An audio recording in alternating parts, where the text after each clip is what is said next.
চলে এসছি আমরা ক্লাস 5 এর অঙ্কে। কার কাছে বই পাবো? একটা খাতায় করছি মানে? আচ্ছা ঠিক আছে, ঠিক আছে, সেটা এখন বলবার সময় নয়, পরে বলবো। কেন করতে বন্ধ করি। কত পাতায় আসবো বলো? ক্লাস 5 161। আজকে 161 পাতায় আসছি। পেজ 161 পাতা। এগুলো কোর্সে দেখি কিছু নেই, সাধারণ অঙ্ক বটে। এই নিচের গুলো দেখো, এই কটা করলেই হবে, বেশি কিছু দরকার নেই। এগুলো একটু সাধারণ আইডিয়া দরকার। লিখে নাও সবাই বসে না থেকে, আমি যেমন লিখছি একবার লিখে নাও তাড়াতাড়ি করে। না না না, এটা দেখলেই বুঝতে পারবে করতে হবে কি হবে কি না। ঠিক করেছো।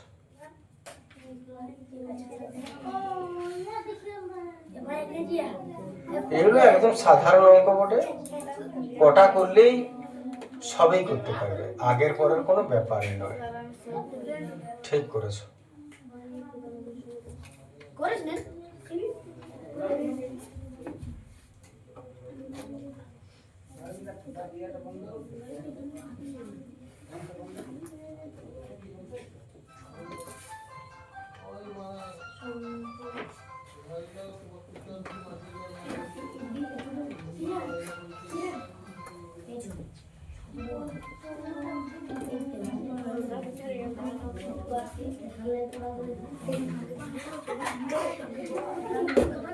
দেখো, যে যেখানে লিখছো আগে লক্ষ্য করবে।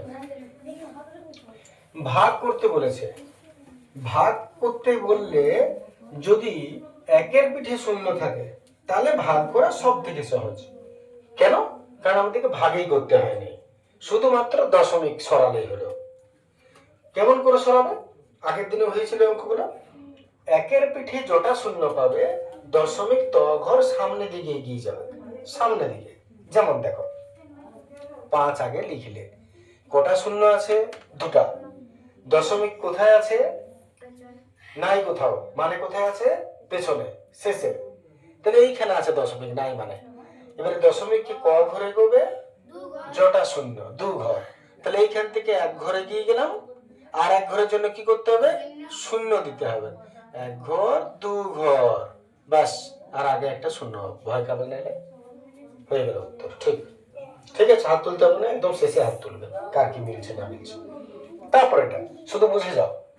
21 নাই মানে শেষে আছে। ক ঘরে এগোবো? দশমিক 3 ঘর।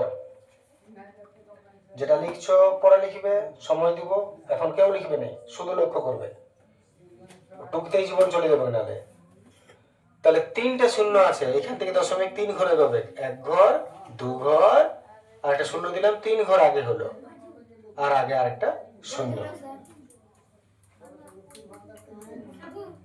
তুমি বাংলা কথা বুঝতে পারো না হিন্দি কথা বুঝো? কোন কথা বুঝো?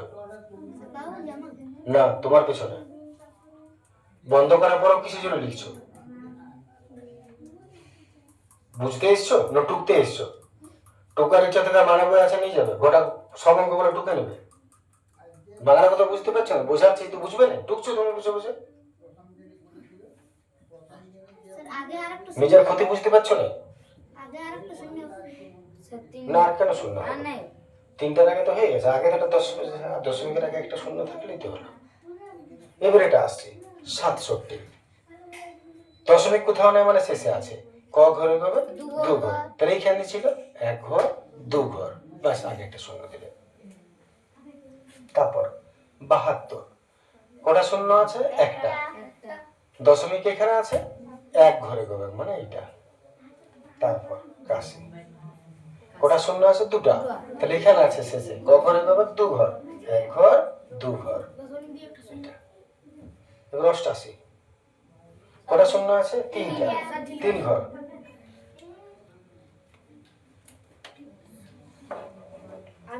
দেখাচ্ছে 3টে শূন্য, তাহলে এখানে থেকে 3 ঘরে হবে। 1 ঘর 2 ঘর, আর একটা ঘরের জন্য শূন্য দরকার, 3 ঘর, আর এটা শূন্য। 95 একটা শূন্য, একটার আগে দশমিক।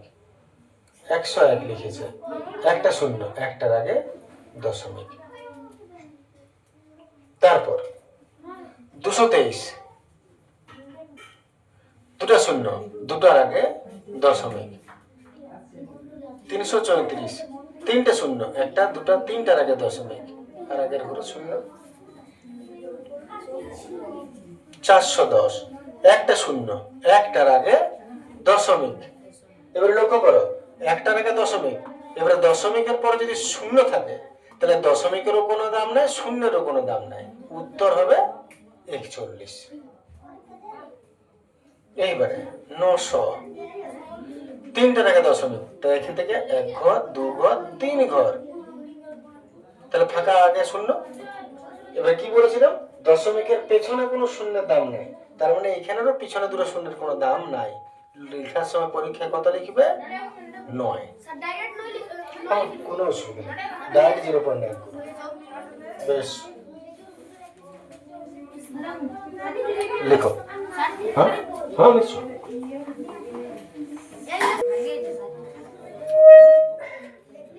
ওটার মাথার ইয়েটা পড়ে সেদিন ভেঙে গেছে, সেই মোটর, সেই জন্য ওটা দেখছো না হিলে আছে। দেখবো। তারপরে দেখো পরের প্রশ্নগুলো, দুইগুলো বলেছে 44 পয়সা সমান ড্যাশ টাকা, 75 পয়সা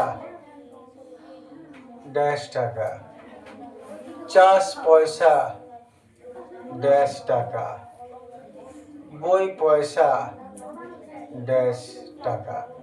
কি করে করব?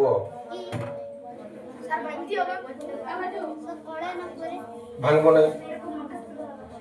পয়সাকে টাকা করতে গেলে কি করতে হয়? ওটাও দরকার নাই, আরো সহজ। পয়সাকে টাকা করতে গেলে কি করতে হয়? দশমিক 2 ঘর সামনে এনে দিবে, জল হয়ে যাবে।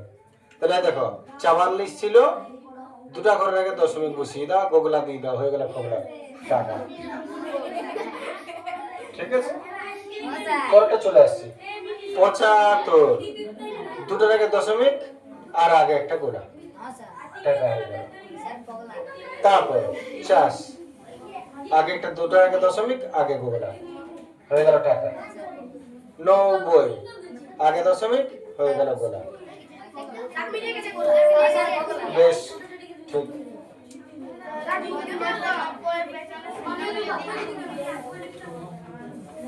90 পিছনে শূন্য দাও না, ঠিক আছে। হ্যাঁ করতে বলছি, ঠিক আছে।